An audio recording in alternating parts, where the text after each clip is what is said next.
All right. So, Assalamualaikum and a very good evening to everyone who's watching with us tonight.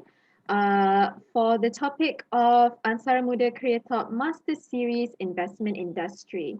All right. So tonight our special guest is Miss Marien Kamal from ANSARA Taiping Batch SPM 2000, who is currently the Senior Vice President in Investments at Khazanah National Berhad.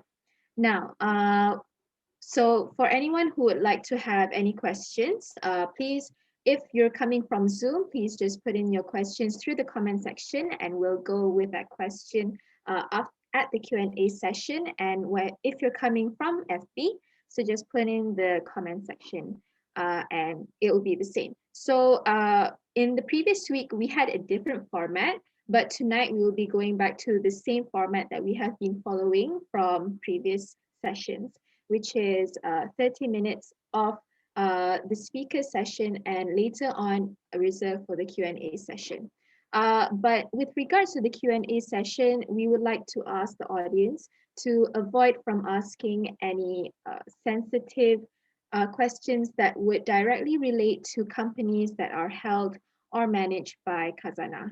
So without further ado, I invite Miss Marien to the screen. Hi, Man. Thanks, everyone. Very honored to be speaking today. Sorry, let me share my screen.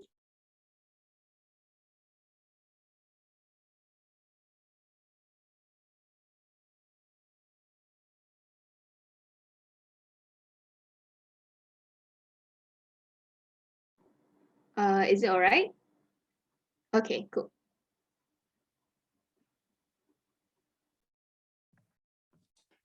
Hi, and thanks everyone for joining me at 9 p.m. on a Saturday night. I know you all rather be watching Netflix or watching some anime at this point, but I promise I'll try to make this as punchy and as interesting as possible.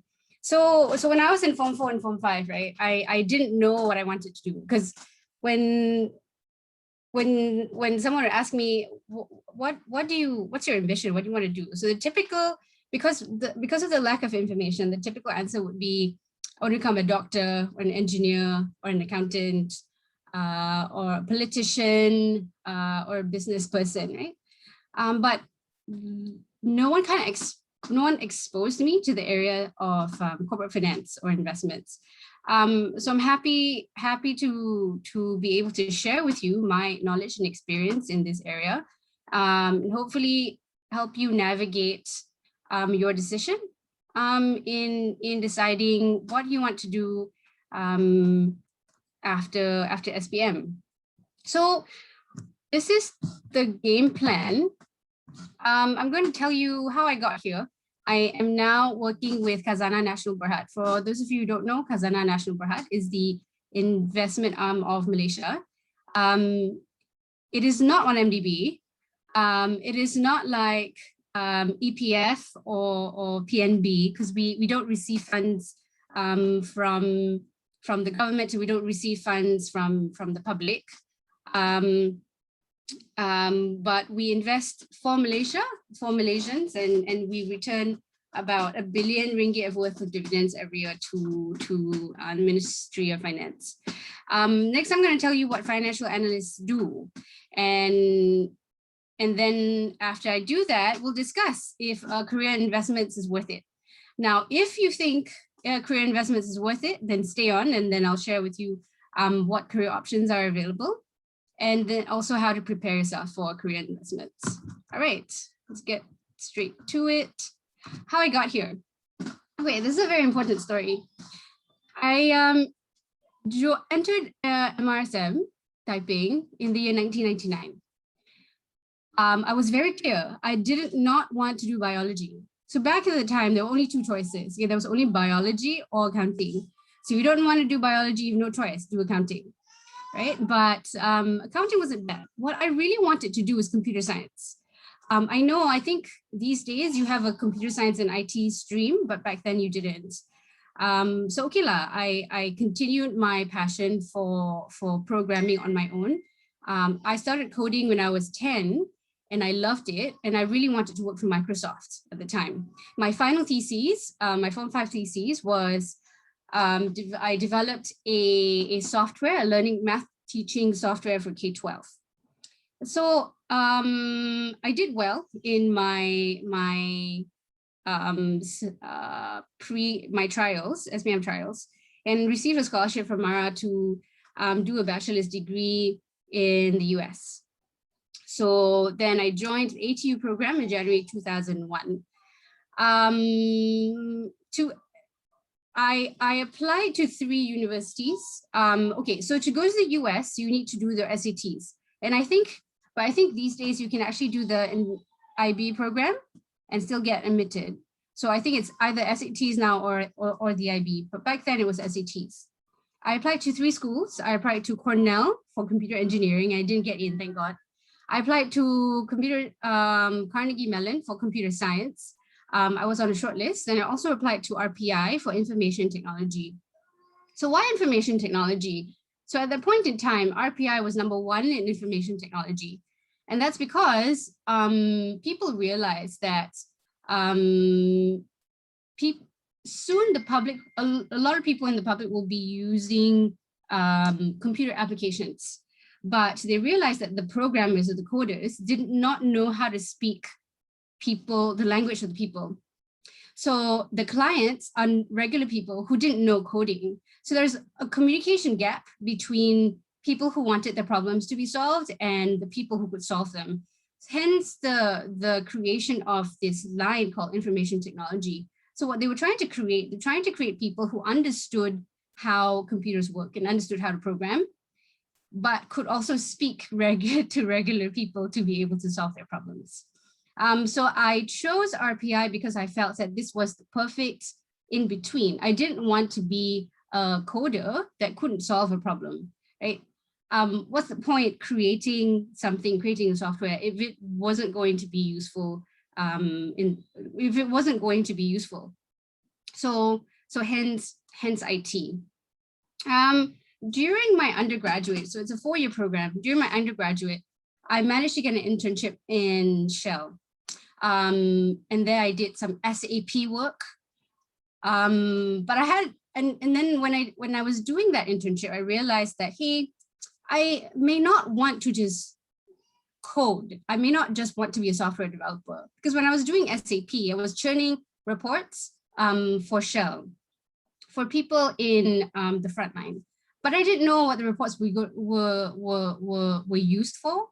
I didn't know if they appreciated it. I didn't even know if they were right or if they were wrong. I just churned the report. So to me, there was something very fundamental missing, was the excitement of knowing what your output was used for and how, and if or not it was useful for someone else. So then I realized, hey, I actually don't want to just work for Microsoft, because if I worked for Microsoft, I'd be in the background. So now I changed my mind. I said, no, I want to still do coding or software development, but now I want to be a CEO of a .com company. So, okay, .com back when I was at school was cool, okay? .com was the startup today. Everything was .com. Every company was a .com company. If you created a company, it would be Marien.com. You have time.com, yes, and time.com was born at that time when there was this .com boom.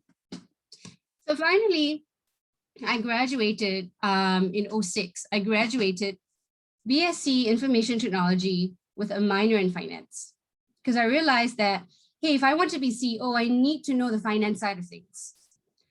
And thank God I did accounting.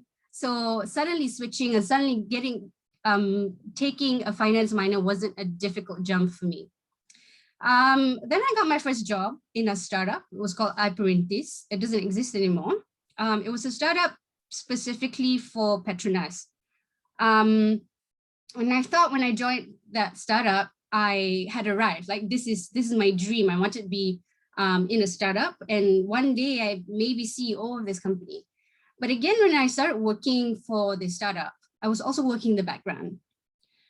I also didn't know the purpose, my purpose of working, and I didn't know what what people thought about the things that I produced.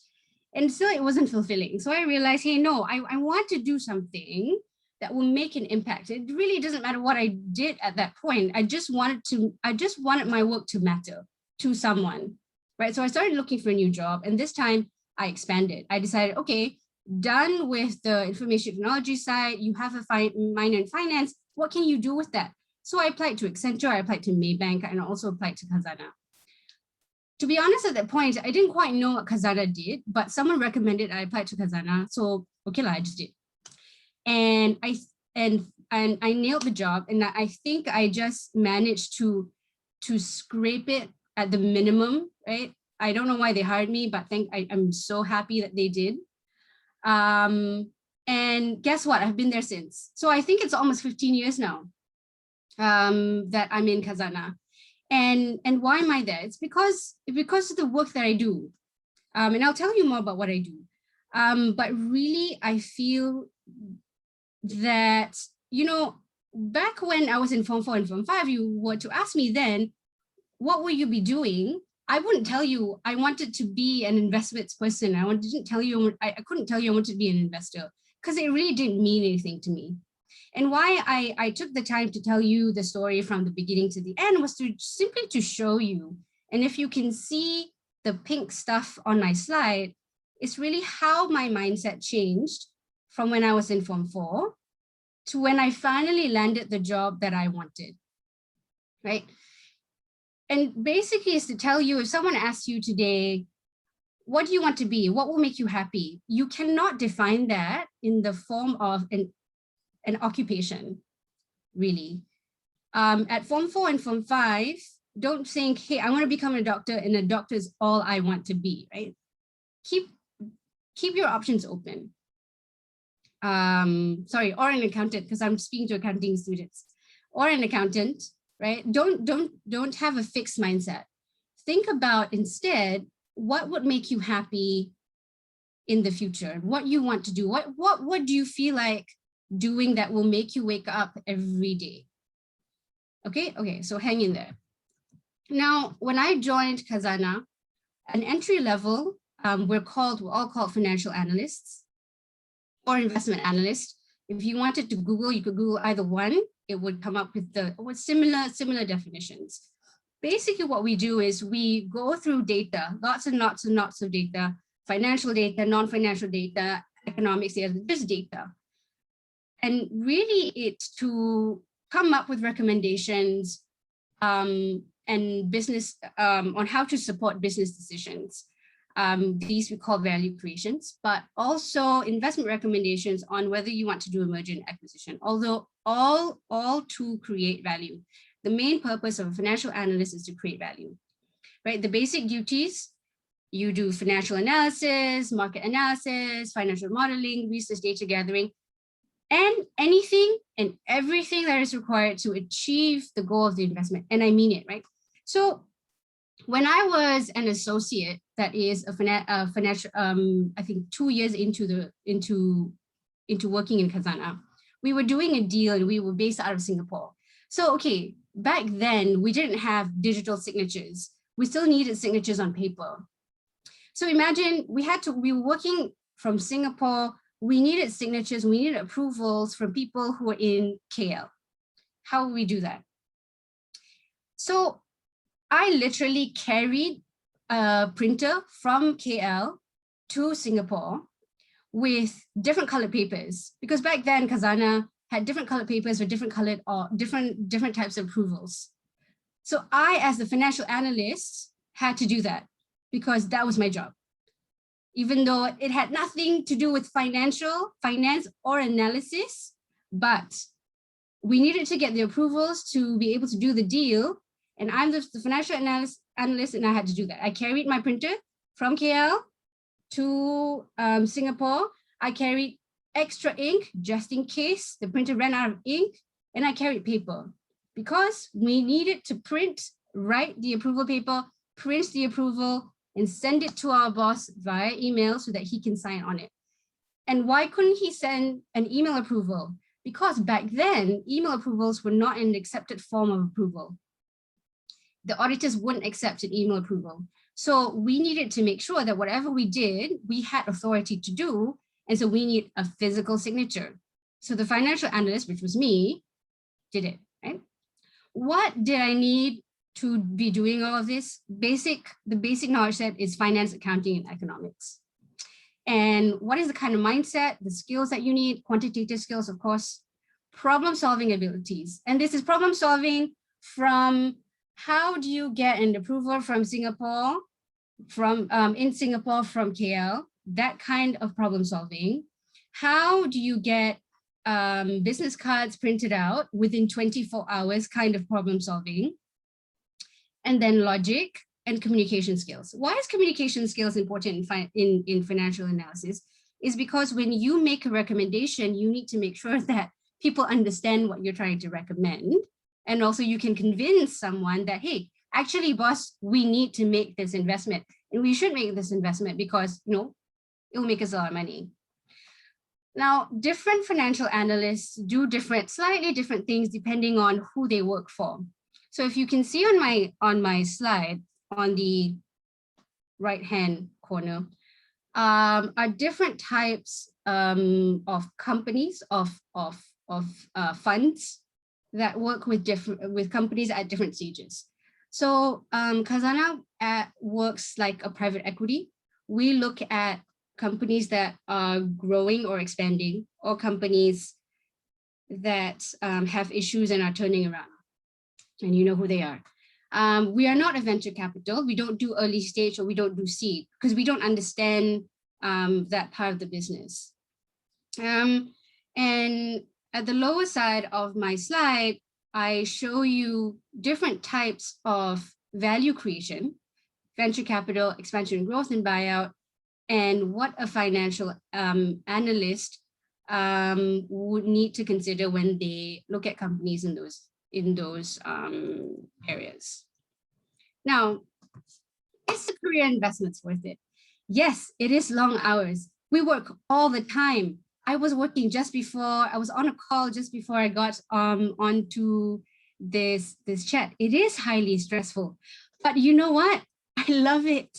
And all of us in this industry love it. Why? Because we're here for the adrenaline. We're here because we love solving the problems. The money is not that great in Khazanah because we work for the government, but there is money if you work for a private equity fund, if you work for an investment bank, okay? So that's where you need to go. But if you want purpose in something that you do, if you want to make a difference in the lives of Malaysians for the future, then Khazanah is where you come, right? And that's really why I'm here. So if you still want to have a career in investments, and I hope you do, what are your career options? There are loads of career options, right? The chart here shows a buy side and a sell side.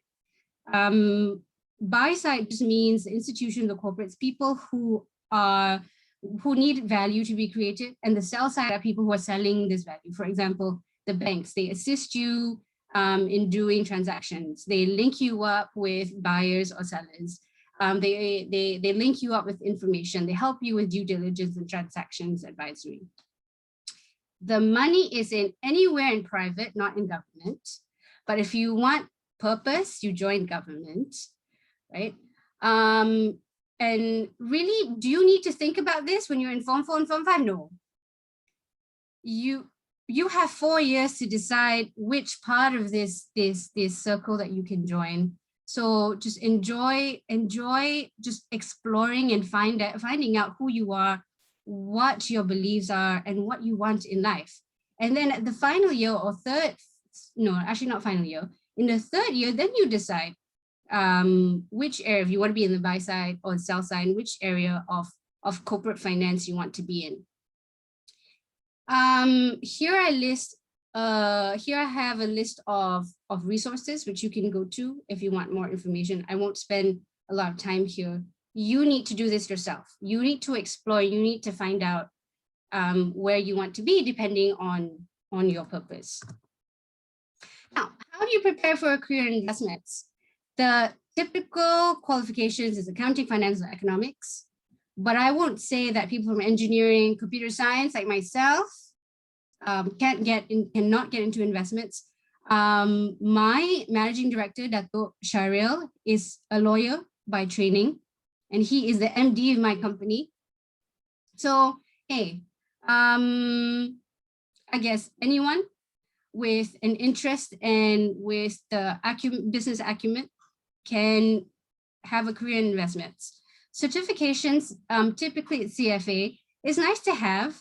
If you have it, people believe you even more. But you know what? I've also interviewed people with CFAs who also cannot answer the question. So if you have it, great. And in fact, if you do accounting, I think you can start doing your CFA in your final year. So do consider that. Internships are important because internships is where you find out what you really want to do. Internships is like doing a test drive in the new car that you want to buy. So you have 4 years in university, plan for one internship every year. And this works, right? Because my sister was doing, and I know she's online now, my sister was doing a degree in accounting, and she wasn't quite sure if she wanted to do it. So every summer, she made sure she did an internship in different types of investments, corporate finance companies. And in the end, she decided, no, I don't want to do this. But it's okay because she's tried it out, right? And this is also a way for you to find out which part of the ecosystem, the investments ecosystem that you want to be in. And then finally, I would say to prepare yourself for a career in finance, you need to start reading and start reading from now. Get yourself out of the SPM books and out of the school books. Read The Edge, read The Economist. Wall Street Prep is a nice place for you to find out more about this industry, what your options are, and what other things you need to know to be successful in your interview and to be successful in your future firm. But finally, I would say, you know, at the end of the day, when we interview people, we're not just looking for people who are super smart at investments. We're looking for people with character, with someone who has a life, right? So other than, hey, how do you do a DCF model? The other thing we ask is, what do you do in your free time? And so if someone comes to us and say, I like reading books, we're like, okay. Ring, ring, ring, something's wrong here. No, you have to say something like, I like traveling. And why? Why do I like traveling? Because it expands my horizon. So we want people like that. Because, you know, when we deal with investments, it's not just about what's in the paper, but it's also about understanding what goes on around you to understand if this company has a market or not, right? You have to know what's going on. You have to know what's the latest. But if you don't, then susah lah. All right, so I think that's it from me. Yeah, so the conclusion is this, right? How did I got here? I got here by chance. I didn't plan to be in investments. I didn't plan to be in Khazanah, but I let myself, you know, go with the flow. But I was led by ambition. What does a financial analyst do? Anything and everything to get the deal done, to get the job done, to create value. Is the career investments worth it? You need to decide that for yourself. But I'm going to tell you again, I love it. And I've been here in 15 years and I love it. What are the career options that are available? There are a lot of career options that I've showed you. Take your time to decide where you want to be in the ecosystem. And how do you prepare yourself? Read, live your life and have fun. Okay, so don't know if I'm over time or if I'm under time, but I just have one final word, right? I attended the session last week with Nick Sharizal, and Cikgu Aisha had this question for him. She said, she was very concerned because she said, Nick, my students run away from accounting because they feel that it's difficult. And they go to bio, although I don't know why you go to bio, but fine. The point is that you run away from accounting because it's difficult. And Cikgu Aisha was pleading, Nick, please say something to my students so that they won't run away from accounting, right? Okay, so this is what I would say to you, and I want to respond to that question. Just a few weeks ago, no, actually a few months ago, I felt like I wanted to quit my job. After 15 years, finally, I felt like, you know what, that's it. I want to quit my job. And it was because I was given this new task of creating this new portfolio, and it was difficult. There was no guidelines given. I was given a blank sheet of paper. They said, Marien, this is the objective. Here, go do something with it. But you have to make sure we get returns and all these other good stuff, right? And really, I was trying really hard to put this together, but I wasn't getting any support from my peers. And I was really disappointed. And I felt, that's it, Marien, you've reached your peak. This is not the job for you. I don't know why it took you so long to realize that actually you don't deserve to be in Khazanah, blah, blah, blah.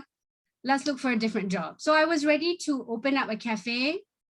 I was ready to open a tuition center, because tuition centers make a lot of money. And then I was playing with my 9-month-old son. And this is my 9-month-old son. And at the time, he was just learning how to walk. And so his name is Adam, and Adam loves balls. So I rolled a ball to Adam, and he was standing up, holding out a chair. He was standing up. He was trying to reach for the ball, but he couldn't. So he fell. And then he stood up again, and he's trying to run after the ball, right? But he still can't walk. So he falls again. He falls on his knees, and you've fallen on your knees, right? You know how painful that is, because there's no cushioning on the knees. There's just the kneecaps.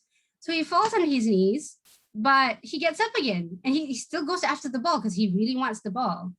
And he does this 3-4 times. And when he's close enough to the ball, he jumps and he falls on the ball and gets the ball. So when I saw this, I was like, that's interesting, because when he was falling, I noticed 3 things, right? One, he fell on his knees. I'm sure it hurt, but he got up. And he got up again and again and again until he reached the ball. Second, when he fell, he never looked to the floor. His eyes were still on the ball because he really wanted that ball. And finally, number 3 was when he got close enough to the ball, he didn't bother running or walking anymore. He just jumped. He made that final leap, put all his strength into it, final leap, and he got to the ball. So when I saw this, I said, you know what? You're such a pussy. Sorry, Cikgu. Sorry. If Adam can do this, and he's a 9-month-old kid, why are you trying to quit? You're just falling. It's a new project. It's difficult, yes, and you're just falling. So get back up there, keep your eyes on the ball, and go for it. And ever since then, every time this project comes to a difficult stage, that's what I think about. I think about Adam, and I think about, hey, if Adam can do this, so can I. So here's my suggestion to you, right? When you feel that something is difficult,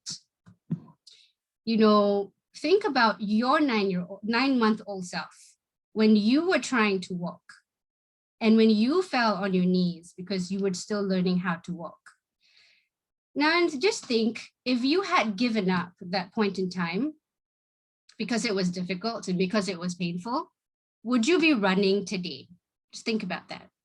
Now, I know sometimes we need to change, and I did change. I wanted to be a software developer, and I changed. But I didn't change because it was difficult. I changed because it wasn't what I wanted, right? So change if you must, but don't do it for the wrong reasons. That's all for me. Thank you. All right, thank you so much, Marien. It was very entertaining, your whole session.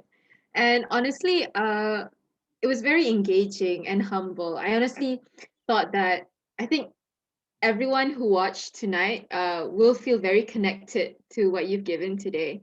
Okay, so on to the questions. All right, so we have one question from Ashraf Ilham on FB. Oh my gosh. Yes. Oh, do you know him? Yes, Ashraf is my classmate at school. Oh, I see. Okay. So, what are the challenges faced by financial analysts during this challenging and uncertain global economy due to pandemic? Yeah. Okay. So because this is a it's unprecedented, right? We don't know we don't know what the future would be. So everyone thought at one point, for example, that REITs would be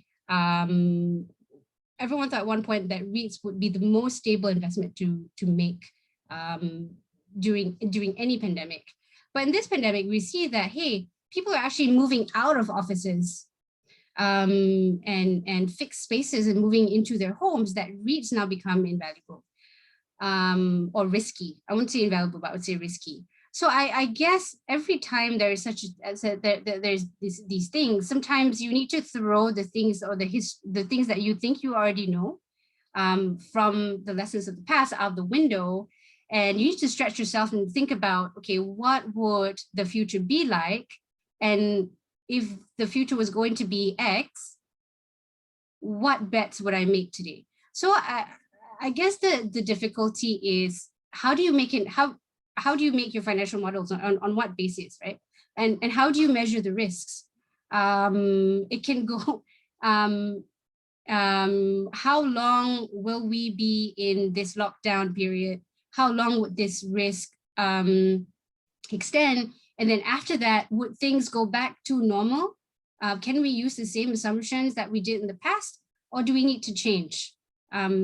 I don't know if that answers your question. Maybe he should answer this question. He's in Islamic finance. Oh, I see. Okay, so Ashraf Ilham, if you're still with us, please give us your point of view on the question itself. All right, so while we wait for more questions from the audience, we do encourage questions from the audience. Please do put in your questions if you're coming from FB in the comment section, and if you're coming from Zoom inside the chat box. All right. So my question is, because just now you said that someone who wants to enter investment can come from various types of educational backgrounds. So I'm assuming that in investments, you work in a team to handle like a portfolio. So will these different backgrounds hold different roles or tasks? Like, will they play different roles or tasks inside the team, or will it be quite similar? The tasks will be similar, but what I noticed is the way of thinking is different because you were trained from different backgrounds.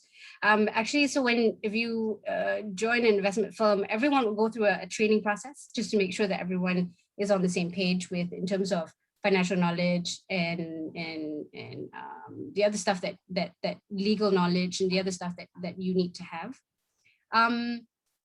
So really, it's not about different people doing different things. It's about the different ideas that come into analyzing a certain project or a certain company. Because really, financial modeling is an art, right? What you read in the books are the guidelines, but what actually happens on the ground is different.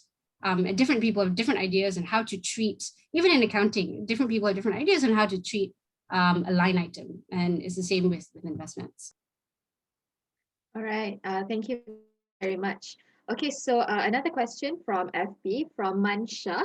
So what skills do you foresee that would be useful for analysts in the future, given the ever-increasing pace of change? Okay, so the basic skill sets will still be required, right? Financial analysis. But if you have coding language knowledge, if you know how to code in Python or Java, that'll be very useful. So in the future, people will be using a lot more quantitative trading, quantitative finance. And not a lot of people who do accounting actually know Python or Java. And really analytics will be very important as well, and also using Python or Java. So yes, if you have some time, do take it up, and you can actually, there are some free courses that you can take over Udemy, ude.udemy.com, which you and you can learn Python in 21 days or 14 days, something easy like that. All right, thank you very much. So I hope that answers your question, Mansha. Okay, so because like just now you talked about analysis and all that. Now, coming from accounting, like we're always like given these questions of how AI is going to replace us and whatsoever. And some parts of it, yes, it is true. But like from an investment industry perspective, how would you foresee the usage of AI inside investments and the impact towards the people in the industry? I use AI, and I use AI for a competitive edge. Is to help me calculate things that I physically would have to do many times on. I'm not afraid of AI because you know what? AI will the AI will only tell me and give me an answer based on the questions I ask. So I'm still the brains because I'm still the one asking the questions. If I ask the wrong questions, AI will give me the wrong answer. So no, and in fact, back to the previous question, why is it important that you learn Python or Java? Is so that you can ask the right questions, right? Asking the right questions is just two things: knowing what to ask and also coding it into the computer so that the computer is giving you the answer that you want. So no, they're not going to replace investment analysts or investment professionals anytime soon. All right, thank you. Okay, so we have a question from Zoom. So from Daniel Hakim, is having professional accountancy qualifications such as ACCA or ICAEW an added value to be in the field of investment or financial or being a financial analyst? Yes, of course. I mean, financial financial statements are Bible. In any company that we analyze, we have to go through the financial statements, and understanding of the standards will be very important because then you can actually understand, you know, what's been taken out, what's been added in, and it definitely makes it easier for you to do the analysis. All right, thank you very much. I hope that answers your question, Daniel Hakim. All right, so from Marina, how do you motivate yourself back then, being the first one in the field? Oh, Marina is is she a relative? Marina's my sister. But may I ask, what does she mean by being the first one in the field? I guess the first one in the field in the family, I suppose. Oh, I see. Okay. Yeah. Yes, it was scary. There was no one to look up to and no one to ask for advice. It was basically, you know, actually, yeah, that's a very good question because probably in many of you don't have family members who are already in investments, right? So how do you navigate that? You have to do a bit more work than someone else who probably has a contact, because you have to do a lot more research, find out where to go next, and it can be kind of scary. But if you feel that that's what you want to do, then just do it, lah, I suppose. I mean, wait, okay, so basically my principle is this, right? And this goes back to having eyes on the ball. Having eyes on the ball means it's also equivalent to that girl or that boy that you really like, and that you do anything to go out with this person or to make this person, get this person to be your girlfriend and boyfriend, right? It's exactly that. It's putting in that passion, the same passion and energy that you want with a girl or with a new laptop or with a new iPhone, you know, to this job that you really like. So even if it means, you know, even if it means you have to be alone. You have to be the first one out there to do it, and you have to work hard to find out, and maybe you make some missteps here and there because you're not sure of what you're doing. It's okay, do what Adam does. Get up and go again. All right, thank you so much. Okay, so always reminding everyone to be like Adam, keeping your eyes on the ball. Okay, so our next question comes from Hidayah Azam on Facebook. What opportunities do you foresee in the investment field for aspiring entrepreneurs or technopreneurs in this region?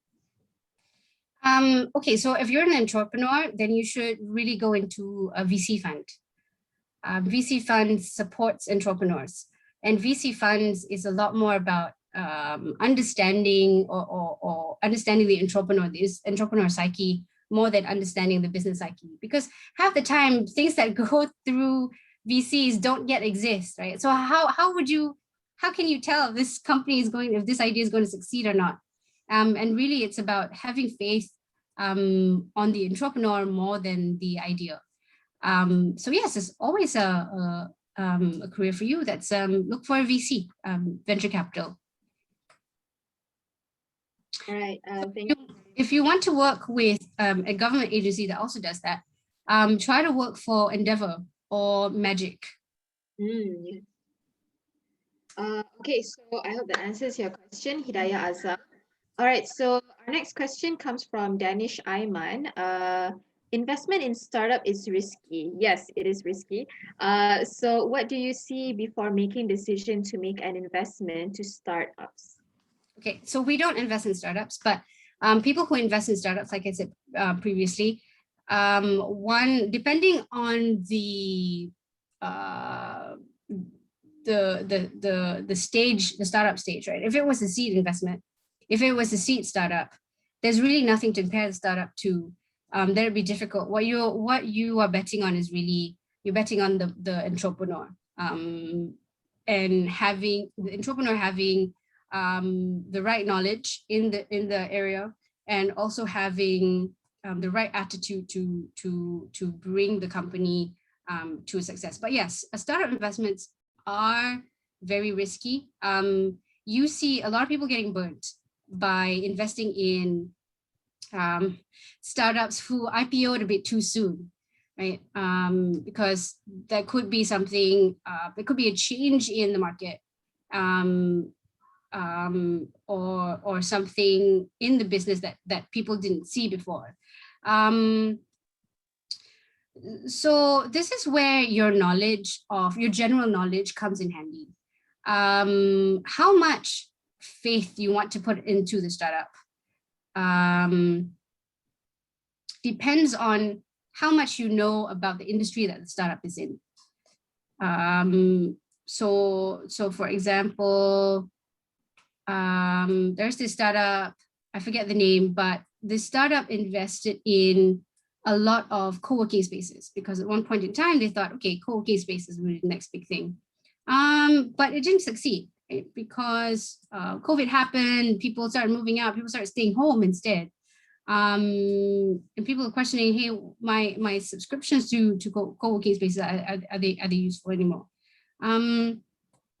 So yeah, I mean, there's always risk in investment, but you mitigate it through deep understanding in the area, and also deep understanding in the entrepreneur that's driving the startup. All right, thank you very much. Okay, so from Taufik, your batchmate, you mentioned almost changing your field after 15 years in Khazanah.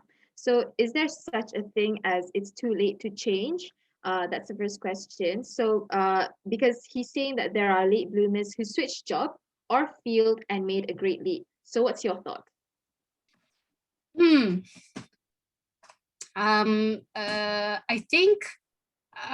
I think you can always change. I think whether you are successful at changing or not, it all depends on you. If you ask me, if you have 10 years of experience in engineering and then you suddenly want to join Khazanah or an investment firm as an investment person, then I think it would be difficult. But definitely, you don't have to be, if you wanted to be in investments or an investor, you don't have to join a firm, right? You can be your own investor. So what people do, really, if you have, let's say 10, 15 years in engineering, you start making investments into engineering companies that are young. So you become the investor. It's called angel investing. You become the angel.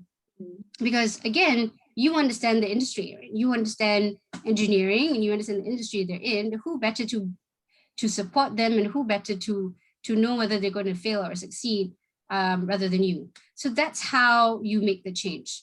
It's not by joining, it's not by going through the conventional way of joining firms, it's by doing it yourself.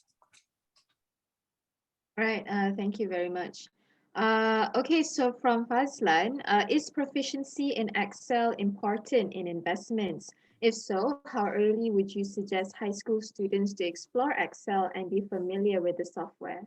Yes, Excel is like the word for, is like Word or PowerPoint for financial analysts, right? We use Excel for everything. In fact, sometimes we even write documents in Excel because in our minds, we just think that it's just easier to do it in Excel than to do it in Word or PowerPoint. So that's how bad it is. Start learning Excel from now. Excel is not difficult. So back then, we used to have this game where we say, hey, you're only cool if you can use Excel without using the mouse. You only use shortcuts, right? I don't know if it's still a thing. I don't know if it's really, how important it really is, but and we were financial analysts, we just always want to one up each other, right? So that was one of the things that we challenged each other to do, is to use Excel without using the mouse. All right, thank you very much. I think the concept of Excel, like using the Excel and being very proficient, is also very transferable in accounting as well. Because I think it can kunyah data, you could say, it can kunyah data and produce graphs and whatsoever in such a fast rate. That's why macam you just go to Excel. Okay, so from now that you mention it, yeah, I guess, yeah, you're right. I mean, it's like, I don't think about that anymore. I don't think, why am I using Excel anymore, right? But now that you mention it, yeah, I completely agree with you, because you can cut and paste something, data from the internet, put it in Excel, and it immediately goes into boxes. So yeah, but yeah, that's right. You're right. It's like so normal to me that I didn't think about that. But you're right. Yes. Thanks for reminding me. All right, thank you. Okay, so from Ashraf Ilham, another question. So, it's a good question. It's a good question. So, right, in your opinion, what kind of exposure Khazanah may offer to potential interns as a platform to learn more about investment and be a great financial analyst like you in the future? That was a long question. What was that again? Okay, so he's asking about exposures to potential interns that Khazanah can offer. Okay, interns, right? So we have different. I mean, we have three different funds. We have the public fund, the public market fund that does trading. We have the private equity fund that does exactly what a private equity does. And we also have the strategic fund, which is the fund that I'm in, which does investments for Malaysia. And the difference really is, one, the type of investments that you do, right? The public market is all for alphas, all for returns. The private equity is about creating value by growing companies, the private equity way, and their returns are north of 15%. The strategic fund, on the other hand, does things that Malaysia needs, but may not generate high returns. And this is really the thing that I'm working on, right? I'm working on things that I'm thinking about, and this is my new project, is what does Malaysia need 10, 15 years from now? So one of the things that we realized that we need is aging care. And there are not a lot of aging care that people can afford today. So one of our proposals is, hey, we need to start looking at aging care and where we can invest in aging care so that 10, 15 years from now, aging care would not be niche anymore, but it would be mass market and affordable for everyone. So I guess as an intern,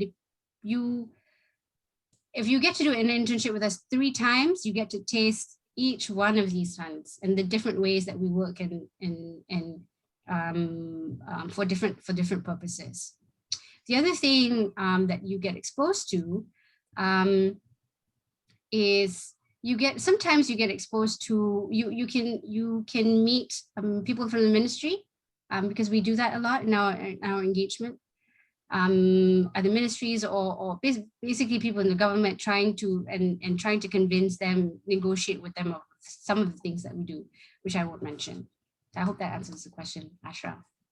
All right, thank you very much. I think in short, what Khazanah offers is like an opportunity for you to give back to the country, right? Yes, that's definitely.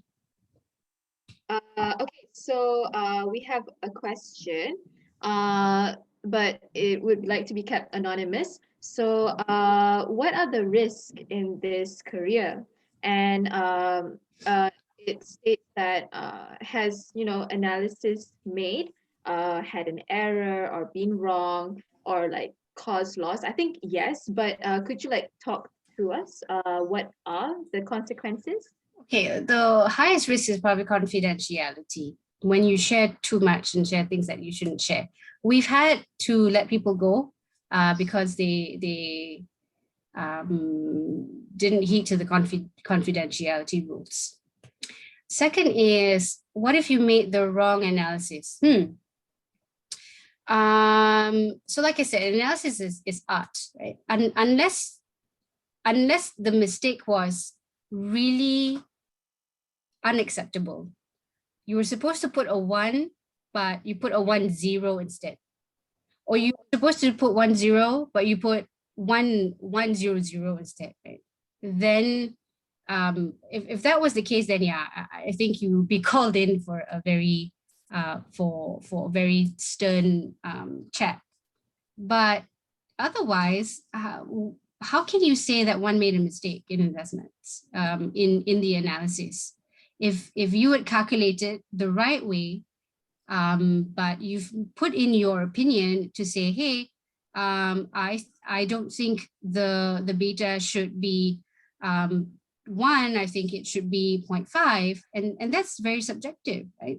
No one can really fault you for that. So it's really about, if you made sure what you did was right, unless you did something illegal, unethical, I think you should be okay. All right. Thank you very much. I think within that lines, it's actually quite clear. You've made it quite clear, like confidentiality, lack of detail when it comes to material matters, I assume, yes? Yeah. And also when it comes to very white collar crimes, right? Yes. Okay. All right. So a question from me. I think just now, because yes, you did state that you guys are very busy. Like just now, you had a call, a chat about work, right? So, but can you give us like a general view of your day in, day out in being an investment manager? Sorry, day in, day out for what? In your career. Oh, so what do I do on a daily basis? Yes, yes. Okay. So my day starts when I send my daughter to school at 8:30 a.m. and then it's straight into meetings. First meeting is usually about 9:30, and it's meeting, lunch meeting, board meeting. So I sit on boards these days. So I have either board meetings, exco meetings, or board committee meetings. And that goes up until about 6 o'clock. And then I break, take my kids home, have dinner, put them to bed, and then I start again at about 9:30, 10. Sometimes I speak to my husband, but if he's busy, then I do work as well. And then usually my baby would wake up at about midnight. So I attend to the baby, sleep for about 2-3 hours, and I wake up again at 4:30, and I start reading and I start thinking. So I find that thinking in the morning when everyone's asleep, including my husband, is great, because that's when I can really focus on my thoughts, and that's when the ideas can really come through. Because during the day, I'm rushing from meeting to meeting, or I'm rushing to get things done. I'm rushing to get the kids in order. You know, I need to have a conversation with my husband before he divorces me. And we need to have time together. That's people time, right? When people are awake, that's people time. But then Marien time starts from 4 a.m. to about 6:30 or 7. And that 3 golden hours is the chance I get to just reflect on the day before, to plan the day ahead, and think about, okay, Marien, what new ideas? What can we do? That's day to day.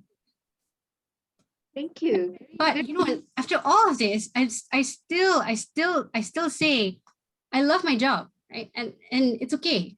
It's okay. I'm sleeping 4 hours, 5 hours a day. I love it, because after thinking about all these brilliant ideas that I get from 4 o'clock to 6 o'clock, and then I present it to my boss, and he first time I present an idea, he throws it out the window. This is rubbish, Marien. Okay, it's okay, boss. I'll think again. And you keep thinking and keep going back at him. Finally, I get an idea that is okay, acceptable. And that's when we go in for the investment. And when that happens, that moment that happens, it's so fulfilling. Everything that happened before that was so worth it. Wow, thank you. Okay, but quick question. Like, because you sleep so little hours, right? How did you get adjusted to the lifestyle? Like, do you take coffee, or like, how do you get used to it? How do I get used to it? I don't know. I just apply it. It wasn't easy to implement, right? Because you don't know when you'll be asleep. Sometimes you're super tired. You don't know when you'll be awake. But someone told me this once, is that it's not about when you sleep. Because I've tried to sleep early before, and I know a lot of people have sleep problems, and they think that, you know, by sleeping early, you get more in. But then I get stressed about sleeping, and I'm lying on the bed and I can't sleep because I'm stressing out because I'm not sleeping. Well, how do I get to sleep? So someone told me that the trick to it is to wake up consistently the same time every morning. Then your sleep will adjust itself. And I think I implemented that, and it's worked so far. Oh, okay. Thank you. Thank you. All right. So from Asha Adam, Alia, this will be the last question. All right. So, actually, it's Shahrul. Shahrul here. What motivates you to spend time at Future Lab as a mentor? Yeah. So, when I was growing up, I didn't have a lot of you know, you're limited, right? I didn't have a lot of people to speak to. I didn't know a lot of people, and I felt that no one told me that it's okay for you to not know what you want to do. No one told me that, you know, just take your time, right? People wanted me to just tell me now, Marien, what do you want to be? A doctor, lawyer, engineer? Which one? I'm like, okay, I just choose one, right? But with in Future Lab, what I do is I ask this, I tell my mentees to think about, what is it that you want to do? What would you wake up for every morning? And don't try to define it in terms of, okay, this is the occupation that I want. This is the title that I want. Just, like I said before, go for what job fits the description that you want in your heart to do every day, day in and day out. And that's why that's why I'm a mentor with Future Lab. And that's also why I'm a mentor with Closing the Gap. Right. Thank you very much. I think even what you said just now encapsulates well what you have presented tonight. So honestly, because it's very important, right, to ask like, what do you wake up for every day? And these things do change throughout the years, right? But it's always important for you to keep asking that question because it really leads to what motivates you every day to do and continue the things that you are doing. Okay, so because it's 10 o'clock already, all right, so We yes, did it. Yes. yeah, we did it. Okay, so thank you very much to everyone who joined us tonight, watching through FB and also Zoom. We hope you enjoyed it. And feel free if you want to ask follow-up questions with Marien. You can like go through these suggestions that she has put on the slides. A very special thanks to TNF Energy for sponsoring this Zoom platform for us to share knowledge. And of course, thank you very much to our special guest, Marien, for giving us this insightful session with you about not only a career in investments, but also their journey that one takes in discovering themselves. So without further ado, I bid good night and farewell to everyone. Thank you. Good night. Thank you, Marien. Thank you so much. Everyone, take. I hope that was helpful. Thank you.